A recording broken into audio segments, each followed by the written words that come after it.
Ladies and gentlemen, welcome to another episode of the Jim K. Ford Sens Nation podcast. We have a busy show for you. We're going to talk about the craziness in goal throughout the Sens organization, starting with Linus Ullmark, some things going on down in the minors.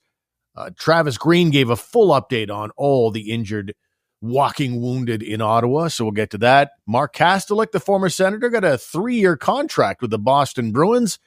And is there signs of life, perhaps, with Tyler Boucher, a former first-rounder, on a bit of a heater down in Belleville, which is very, very nice to see. And we'll also talk about former Senator Dave Cameron, who took quite a bit of criticism over the last few days with Team Canada's demise at the Worlds. All still ahead. It is Steve Warren, along with the coach, Greg Kennedy. Greg, how are you today? I'm good, Steve. I just like to say I know we're able to do the show without practicing. There are certain things you can accomplish without having to practice. There are other things that I think you should practice. Even though Allen Iverson might not agree, practice may be necessary at certain points. For the second time in as many years, Team Canada lost to Czechia in the quarterfinals. They are out, and that was one of the things that head coach Dave Cameron talked about. He kind of pulled the rest as a weapon card that ex-Sens head coach Guy Boucher liked to talk about. And he said, concerned about exhaustion and all that. And I mean, I know some of the guys at Hockey Canada that were stepping up and trying to take accountability for things. But generally speaking, what's your overall feeling about how Team Canada did over the holidays here? I think they did about as well as could be expected, considering all of the outside factors here. The roster construction, people were questioning the roster the day they announced the training camp tryout roster, whatever you want to call it. The day they announced that roster, people were questioning what the final roster was going to look like. And then you come down to it in the end and you get an injury here and an injury there, and somebody's not performing as well as maybe they should. And you don't have people to pick up the slack.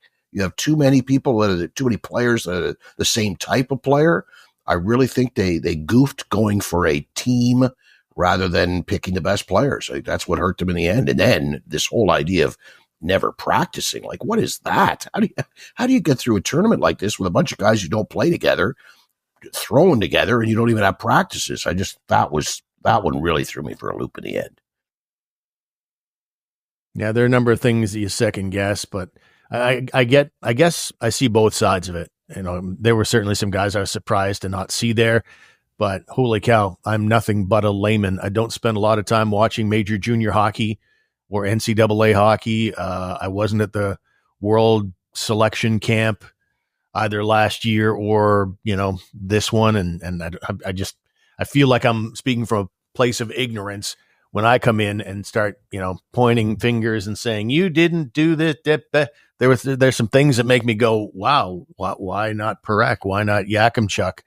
Why not Miso? Like everybody talks about, but not an easy deal. Even the bottom line is you can pick a great team. It's sometimes difficult, though, you predict everything about the player, but under that kind of pressure in Canada, you don't necessarily know for sure what you've got until the kid gets out there and see how he deals with new line mates for the first time, or a new role, or the pressure that comes with, suddenly TSN microphones are in your face. The 19-year-old brain, the male brain, is sometimes hard to predict. I think the only thing, though, in the end, like there's a lot of trash going on. Like, stay away from Twitter, reading some of the stupid comments that some people are throwing around out there. Yeah. The only thing you can really hold at the feet of the players is the discipline. That is the player's fault. I don't care if you're 18 or 19 years old. Okay, they're young. We get it. They're young. But you know what? You should know something about discipline by now. And I think that one you can lay at the feet of the players. As far as the offense not exactly clicking, as far as not being able to score a lot of 5-on-5, like that to me comes down to coaching and team play and first and foremost player selection. So I just think there was a lot of things that were piled up against them before they even started playing. And then things got compounded when you're not even going to work together on the ice. So it's a shame, but I'm sure there'll be a lot of navel gazing and soul searching and what have you in the halls of Hockey Canada. And we'll see what happens next year. If it had ended this way, and Yakimchuk was part of the mix. Just as glad now that he wasn't. It ends up being a bunch of guys that are just bummed right now.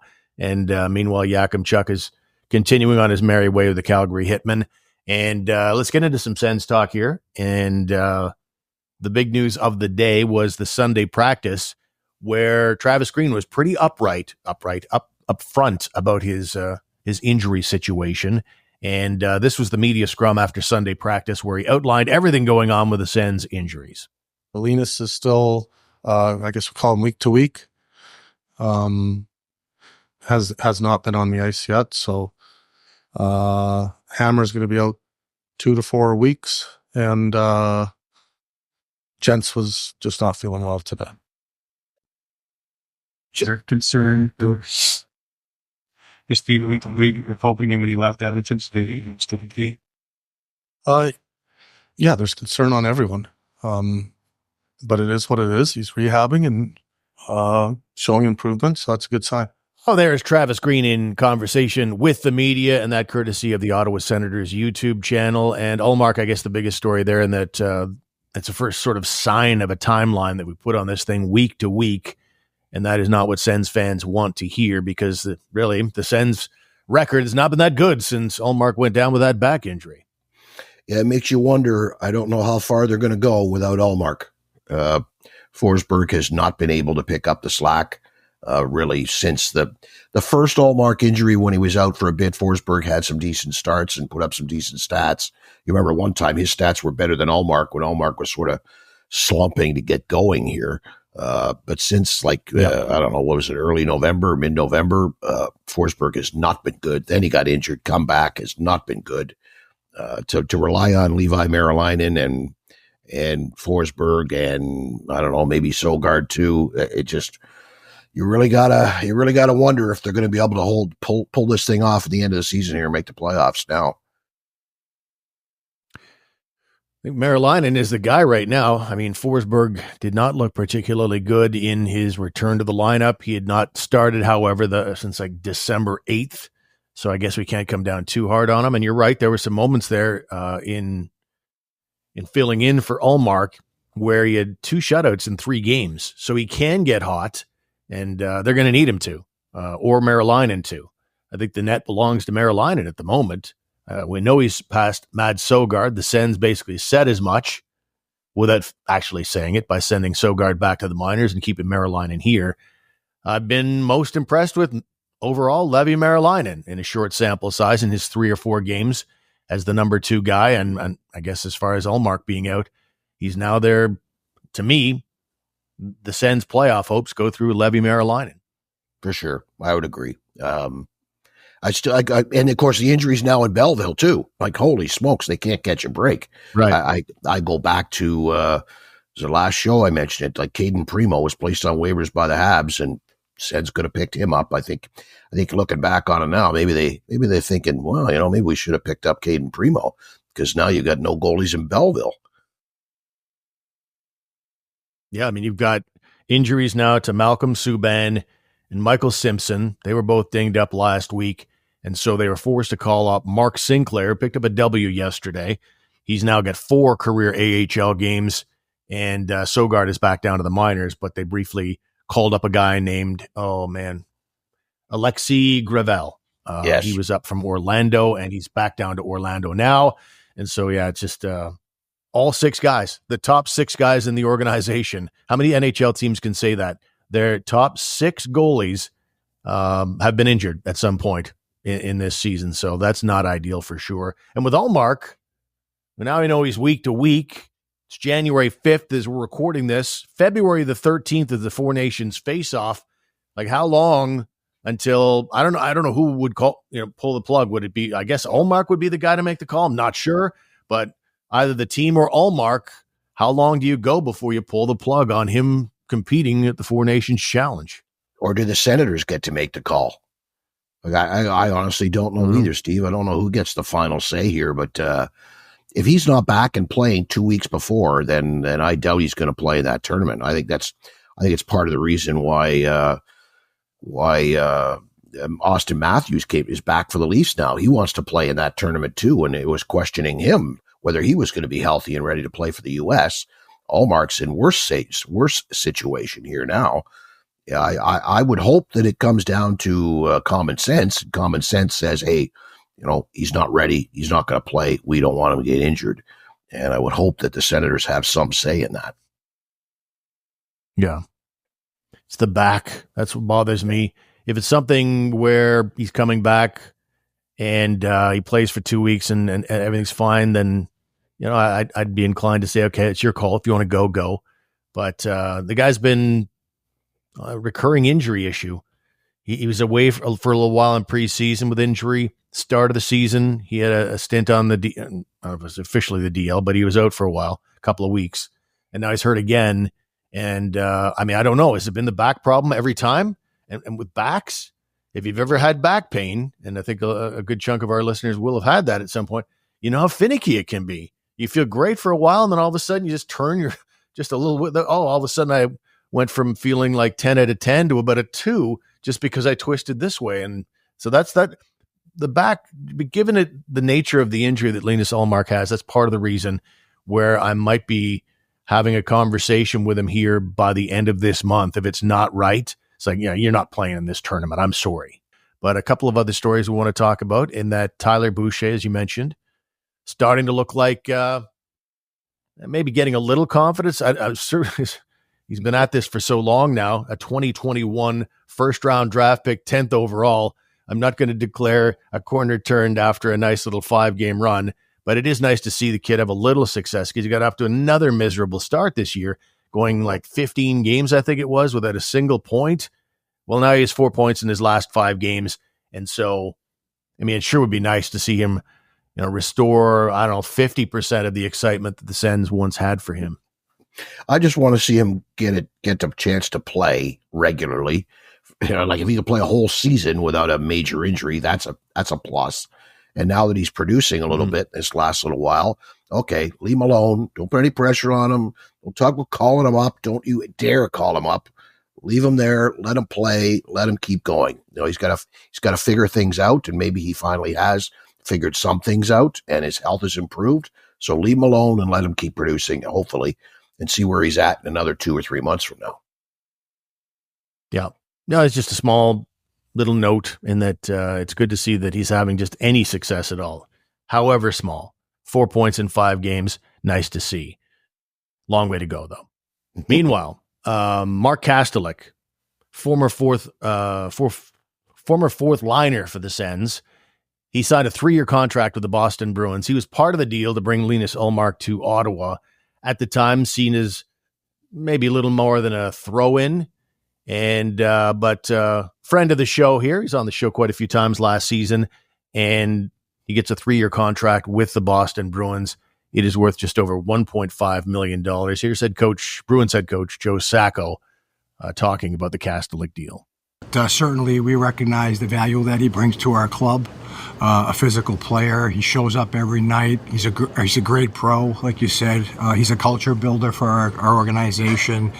He does everything that's asked of him. He sticks up for his mates when he needs to. So it's a great signing. I'm really happy for him. It's certainly well-deserved.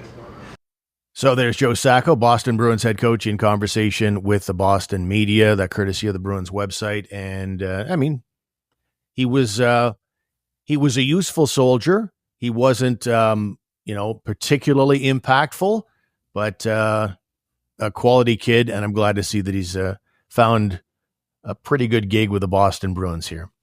Yeah, he's fit in nicely. His character and his style of play, you knew he was going to be just fine in Boston. It was just a matter of whether he was going to get an opportunity to show them what he could do. And he has pretty much from the get-go. He went on a little hot streak there to start this season, you recall. And he's pretty much established himself as the fourth-line center in some penalty-killing minutes. And, the Senators don't miss him in any way. So, good for him. Good luck and keep it up. But you've got Ostapchuk here. You've got, between Ostapchuk and Cousins and even Ridley Gregg to a certain extent, you've got lots of bodies here that can fill in and pick up the minutes that would have gone to Mark Kastelic. So he's not missed. So any success he has no effect on Ottawa, and good for him. Yep, it's 11 points right now for Kastelic, and he is a guy that will drop the gloves, and Ostapchuk is a guy that can do that.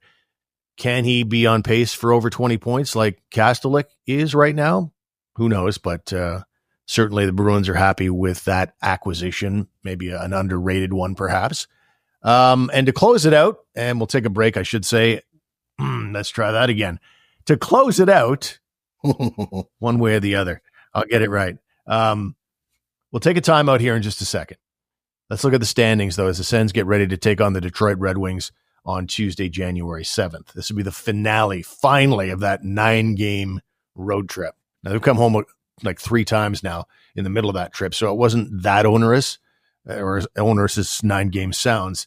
But looking at the standings right now, it's kind of crazy. The Sens, to their credit, by going on a nice run there, they built themselves a bit of room for error. Well, now as they roll into 2025 kind of stumbling, including 2 losses in their last couple of games in Dallas and St. Louis, they've given away that room for error. They still hold the final playoff spot in the East at 40 points, but Columbus has 40 points. The Penguins have 40 points. The Habs have 39 points. Detroit has 38 points. Philadelphia has 38 points. So there you got 5 teams on their tail right now who are all within 2 points of the Senators for that final playoff spot. The Sens do have games in hand on everybody, either 1 or 2 on everybody. But the room for messing around is over, and that's why it's unfortunate that Linus Ullmark won't be available for them anytime soon, because everybody's on their back right now, not a week from now. Yeah, and some of those teams are surprising. Pittsburgh, to me, is a surprise that they've managed to stay around in a playoff race. Columbus, holy smokes, who would have seen that coming? But it doesn't matter who it is. It doesn't matter how many points they are behind you. You got to keep racking up points where and when you can. Detroit coming off some nice victories. They got a real new coach bump in Detroit. Did they ever, huh? They've got a couple nice wins in their last couple of starts, and that might be a little bit of a scare going in there to play them on Tuesday night. But it's 2 points you got to have. It's every night. You got to go at least 500, if not 600, from here on out if you want to make the playoffs. Yeah, the Habs are the one that surprised me the most, going 7-3 in their last 10. I really thought, I thought they would be real cellar dwellers, but they've turned it on, and they're a 500 hockey club, which is absolutely shocking compared to where they were about a month ago. So it's Sens and Red Wings on Tuesday night in Detroit. Let's take a time out on the program. When we come back, we'll be joined by Howie Mooney, a friend of the show, who's got another book to talk about. And we'll get into some Sens subjects as well, and that's coming up after these words. Up on the housetop, dip, dip, dip. Oh, hey, it's Steve here for Celebrate. I'm just putting on my old school Christmas lights with these obnoxious little plastic clips in minus 30-degree temperature at the top of this ladder 12 feet off the ground. No, I'm not doing any of that anymore. No, sir. Celebrate.ca. I urge you to check them out today. Celebrate is your permanent holiday lighting solution. So many options. St. Paddy's Day green, Team Canada red and white, orange for Halloween, and the beautiful colors of Christmas. And Celebrate is all controlled from your smartphone. And Celebrate's installers were absolutely fantastic and professional. I urge you to check them out today. Celebrate.ca.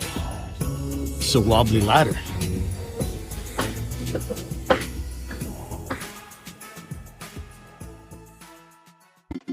This is Ryan. Ryan would love to start his own podcast as a fun way to create content for all his platforms, to better connect with his customers and build a new audience. But Ryan isn't great with technology, and he has a lot of questions. What's the easiest way to record a high-quality podcast? Does he need to travel to a studio? What equipment will he need? How does he get his podcast online? What if he has an out-of-town guest? Capital Podcast had all of Ryan's answers. After a free consultation, we took care of everything for him. All Ryan had to worry about was jumping on the mic and starring in his own show. He's recording this week's episode right from his office. His expert guest this week is one of his customers who's in a Chicago hotel room. And Capital Podcast is online with them, making sure the final product is perfect. Easy, convenient, professional. Contact us today and star in your own show with capitalpodcast.ca. All right, welcome back to the show. We've taken Greg out of the mix here for the second half of the program, and very pleased to be joined by my old broadcast partner from many moons ago. And it occurs to me that we're now in a 30th anniversary situation.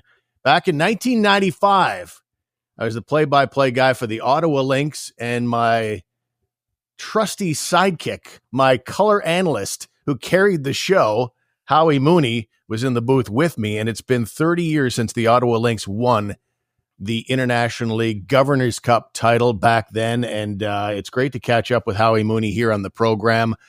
Grew up in Ottawa, and now an author, podcaster, broadcaster, man of many trades. Howie, how are you doing today?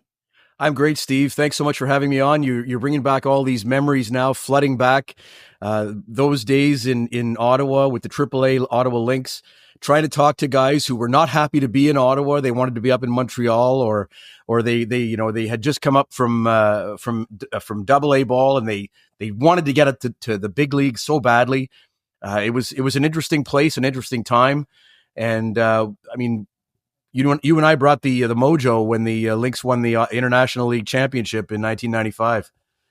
Yeah, I remember I just being young and hearing Bert Heffernan, the catcher of the Ottawa Lynx, so excited after the game, dropping an F-bomb on a live microphone when you were interviewing him. You probably wore some champagne that night. That was a pretty exciting time, and it's really, I know we're here to talk Sens, of course, but it's really amazing to me that that 30 years after that championship, that the Lynx are so far in the rearview mirror, because back then that was about as big as it gets in Ottawa pro sports, and they're long dead. It's kind of wild when you think about it, isn't it? It was kind of like a microcosm of the Ottawa sports scene in a way. It burst onto the scene, a shiny, beautiful, brand new stadium and everything like that. And, attendance was up there. It was great. They set a record in the International League for attendance, and they won a championship in their third season in existence. And then things kind of started to fall down and fall off. And it was really, really an interesting study to look at, to be a part of. And I mean, I left Ottawa in 2000. And so I didn't see what happened at the end, but I really, really enjoyed being at the ballpark every day. I mean, I love baseball anyway. I love hockey. I love every. I like all the meats in the sporting stew. But just to be there for that period of time, and to be there for you and I to be there, or you and me to be there for the championship in 95, that was spectacular. Yeah, it sure was. I think it was a three-pronged thing that happened, in that first you had the Montreal Expos be robbed of their World Series bid through the strike that wiped out the season. So that was huge. It was also when the Ottawa Senators really started to get good. In those early days when the Lynx were doing great, the Sens were garbage because they were an expansion team, but they started to get good and become playoff contenders. And I think the city started to fancy itself as a big league city, and that seemed minor league by comparison. And I think the third thing, and I've forgotten the third thing. There was definitely a three, and the thing. Anyway, there was a number of things. Oh yeah, the city of Ottawa, with the way they reduced the parking out front. Right. So they had this fantastic parking, and then they built a hotel there, and that took away most of the parking, and that stopped being fun. Anyway, not here to talk about the Ottawa Lynx, though we did talk quite a bit there about them, but I do want to talk a little bit Sens with you, and we also want to talk about your third book that's out now, The Consequences of Chance. And but let's start with the Sens. You're out of market now, but I know you're ravenous Sens fan. So what have you thought of what is, the end of 2024, the first half of this 24-25 campaign? It was quite a contrast. Another kind of a rough start, but December off the charts. Where's your head at as far as how the Sens have gone in the first half of this season? I think that the Senators, this is a 30,000 foot view. So people are going to look at me and say, this guy doesn't live in Ottawa. He doesn't know what he's talking about. But 30,000 foot view, I watch the Sens games as much as I can. I follow them. November was probably as bad as they'll get. December, I hope, touch wood, it's not as good as they'll get. They'll get better. But a team like this with a new coach is always a work in progress, especially at the beginning. And I wasn't panicking when everybody else seemed to be panicking in November. Getting Linus Ullmark back will help. And I think, touch wood, as I tap the top of my head, this team will be a playoff team come April. Yeah. All right. We wanted to have you on to talk about everything we just talked about, of course, but we also wanted to make sure that we gave a good, healthy plug to your third book, and it is called The Consequences of Chance. Tell us about what the book is about and how it all came together. Oh, the book is similar to my first two books, Crazy Days and Wild Nights and More Crazy Days and Wild Nights, in that it's a collection of stories that are not just recounting of a game or, there are different wild stories in there. And I like to have an Ottawa kind of flavor in all of my books. And in this one, I've got a story of a group of Ottawa businessmen who were trying to get a WHA team to come to Ottawa, the Denver Spurs. And I'm sure you remember, Steve, when they were the Denver Spurs / Ottawa Civics for a little bit. Ralph Backstrom, yes. And he figures prominently in the story in terms of players. But, the players don't care about what happens upstairs. All the players want to do is play, and all they want to do is have a chance to win. And they've been playing in Denver in front of 3,000 people a night. It was like playing in a mausoleum. They come to Ottawa. They played a few games on the road. And the way that they found out that they had been either moved or sold or something, they were playing in a game, I think it was in Minneapolis or Minnesota. And they played the American anthem and the Canadian anthem, and they're all looking at each other like saying, what's going on here? Why are they playing the Canadian anthem? Are we a Canadian team now? Because the rumors had been going around Denver for the whole year, and a bunch of other teams in the WHA that year as well. It was 75, 76. And so they find out that they're now an Ottawa team, and Backstrom was immediately not happy because he had a contract in his clause in his contract that said, if the team is moved or sold, then he automatically becomes a free agent. And he had to be convinced basically to stick it out and try and play with the Ottawa franchise. And he did stay with the team through the road trips, and then coming into Ottawa January 7th, 1976. And then they had a couple of road games again.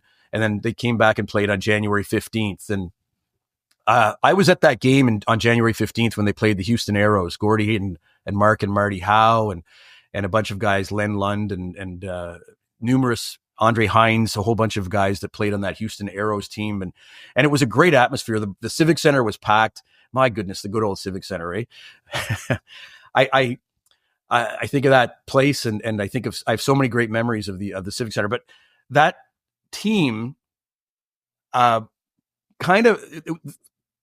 they built up, or they raised $1 million. The asking price for the team was 1.5. And Ivan Mullenix was the owner of the team. He was a St. Louis real estate guy. He wanted 1.5. In the end, after that Houston game, January 15th, that was it. The team was folded. The players were sold off, and there was no Ottawa Civics anymore. But it's kind of that story of the good feelings, the bad feelings, bad faith management, no money, some money, debt, all that stuff. And in the end, the Ottawa guys got treated like they were, as Henry Feller, I guess son of Joe Feller, you remember the old clothier. Of course. He was one of the principals in the group called the Founders Club that was trying to get the team in Ottawa. He said, I always had the feeling that Ivan Mullenix was treating us like we were a bunch of country bumpkins. So, right. You had that, but that's the Ottawa story in this one. And I've got a couple of Expos stories as well. The story of their first 2 weeks in which Bill Stoneman threw a no-hitter, and then I've got the story of El Presidente El Perfecto in there as well. And beauty. And I've got a whole bunch of other stories, hockey stories, baseball stories. There's golf in there. There's a few other stories as well. Roberto Clemente with the Pittsburgh Pirates on the Pirates' first ever trip to San Diego in 1969. He's 34 years old. His body's starting to betray him. He calls home, talks to his wife and says, I want to quit now. And she says, whoa. Just hold on. Finish the road trip, come home. And if you still feel the same way, then we can talk about it. Well, he wants to go for a walk. They just played a game in San Diego. It's 11 o'clock at night. He wants to go for a walk. Willie Stargell's coming back into the hotel while Roberto's leaving, and he's got a bag in his hand, and Roberto says, "That smells good. What is it?" And Willie says, "It's chicken. Chicken place is right over there, 2 blocks down the road." So Roberto walks down to get some chicken. On his way back to the hotel, a car pulls up, men with guns. They abduct him and take him up into the Mission Hills. Wow. And he figures he's dead. He figures he's going to die. He hears a couple of them speaking Spanish. He says to them in Spanish, "Look, if you want the money, keep the money, but don't kill somebody for money."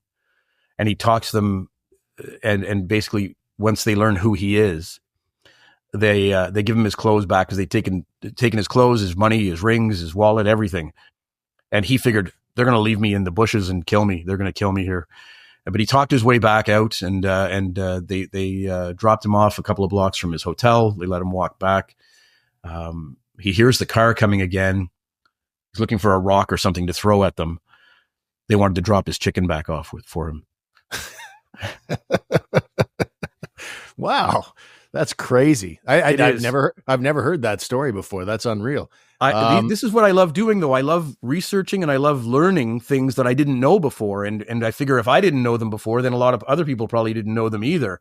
And these are the stories that I tell, are these offbeat, weird stories that things, details that people didn't know before. Okay, one more before we go. Also a hockey one, and also takes us back to 1995, like we started the conversation with 30 years ago. Patrick Roy, one of the most famous trades in the history of the NHL.